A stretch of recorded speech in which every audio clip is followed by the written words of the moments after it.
Ride insight news में आपका स्वागत है। आज हम आपके लिए ला रहे हैं खास रिपोर्ट। पश्चिम बंग खान मजदूर संघ (UTUC) की नई केंद्रीय कमेटी का भव्य गठन।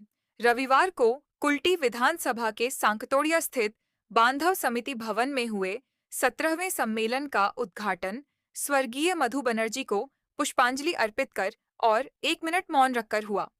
सम्मेलन का संचालन पथिक बनर्जी ने किया और मुख्य अतिथि के रूप में वरिष्ठ नेता आशीष बाग व राजकुमार तांती उपस्थित रहे।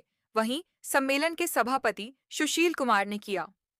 सैकड़ों सदस्यों की उपस्थिति में कई नेताओं ने संगठन व मजदूरों के समस्याओं पर विचार रखे और एक सशक्त संकल्प दिखाया। सम्मेलन में सर्वसम्मति से घोषित नई केंद्रीय कमेटी इस प्रकार है। अध्यक्ष सब्यसाची बनर्जी, उपाध्यक्ष सुरजीत धिबर, रमेश चंद्र माझी, महासचिव रोहित कुमार तांती, संयुक्त सचिव पथिक बनर्जी, सचिव सुशील कुमार दे, सहायक सचिव बलराम पासवान, सुरेश साव, आयोजक सचिव राजदयाल मिर्धा, सिद्धार्थो पांडा, गुड्डू राजभर, कोषाध्यक्ष कमलेश हरिजन। सक्रिय सदस्यों में सुदीप मुखर्जी समेत कई अन्य भूमिकाएं तय की गईं।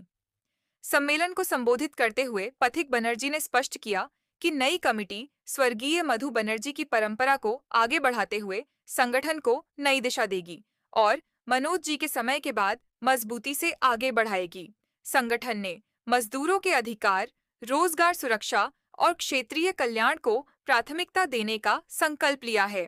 अगर आप इस घटना से जुड़ी और पृष्ठभूमि, नेताओं के विस्तृत बयान या आने वाली नीतियों पर हमारी आगे की रिपोर्ट देखना चाहते हैं तो हमारे चैनल को सब्सक्राइब करें, बटन दबाएं और नोटिफिकेशन चालू रखें। हम ला रहे हैं हर हलचल की भरोसेमंद खबर। बस राइड इनसाइट न्यूज के साथ बने रहें। আজকের আমাদের ওয়েস্ট বেঙ্গল খান মজদুর সংঘ ইউটিউসির 17তম সম্মেলন আমরা করছি, সমাবেশ।